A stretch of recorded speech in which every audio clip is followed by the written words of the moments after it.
right? So it's a really just like a diversity of thought throughout, and you will get whatever you looking for when you go to the Bible. So if you looking for a message of liberation, you'll find it. Yeah. If you looking for a message of bondage, you'll find it. You looking for a message of love, you'll find it. You looking for a message of hate, you'll find it. You looking for a message of genocide. It's real easy to justify genocide in the Bible because they did it all the time. Mm-hmm. We were raised on the Joshua fought the Battle of Jericho. Nigga, that was genocide. These niggas came into somebody else's land after 400 years in bondage in Egypt and said, oh, this is the land that God promised us. And now we going to surround this city and we going to go in and kill everybody. And we see that realized with Palestine. Exactly. Exactly. And that's not the only story of genocide in the text. No. Yeah. Oh, no, it's just, you could, that's a hell of a book. That's a hell of a book. Yeah. There's a... It's wild. My favorite... Y'all got some names on y'all. But I think that, man, my favorite book is probably one of the shortest books in the Bible, the Book of James. Because I like how imperative he spoke to them.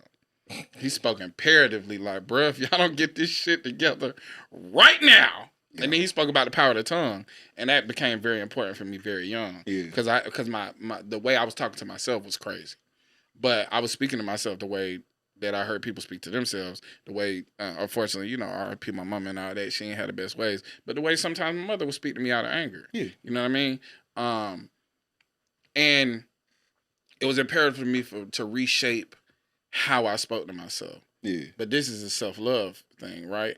And that was very important for me. You know what I'm saying? I actually regained so much confidence in myself. And I didn't leave with a lack of confidence. I left knowing that it wasn't going to thrive here. Yeah. And I was like, I just got to go find other ways. And then you go searching for media, and you find media, you find answers, you find things that you align with in thought, and you maintain your spirituality.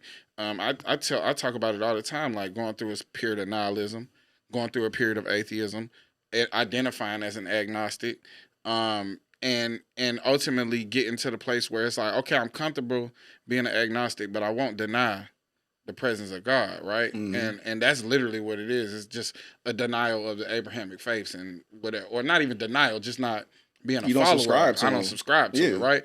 And I'm fascinated by that millennials specifically. Somewhere around 2015, 2016 was speaking of this mass exodus from the church, right? Mm-hmm. And I didn't realize so many niggas returned. I didn't know they went back. I thought we was all off this shit. You know why?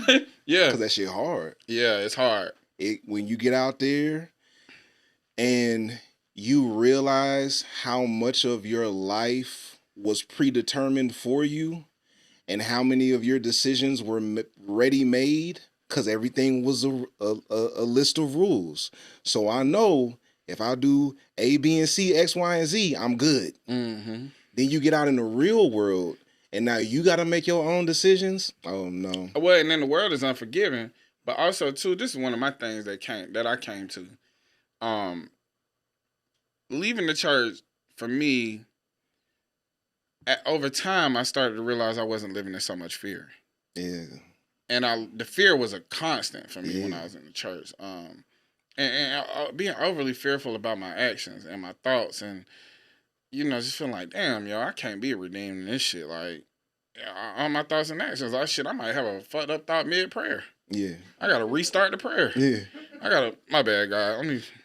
Let me run this prayer back for you, my boy. Let me get up on my knees. Let me reset. You know what I mean? Let me come back clean and holy. But I think that is what the part that got me, drove me into nihilism, where nothing means nothing. None of this shit have value to it. And I think the part of it was, I was like, man, it seemed like all these people that do all this fucking evil are rewarded so materially here. And I'm working 2 jobs, and I got these kids, and I'm struggling like a motherfucker. And then I'm black on top of that. Then I'm a man on top of that. And I got a record, and I'm just trying my best, and I can't get ahead for shit. And I know I'm smart. and I know I'm charismatic, and I know that these values that I have and characteristics that I have and attributes I have should be materializing into something successful. Yeah.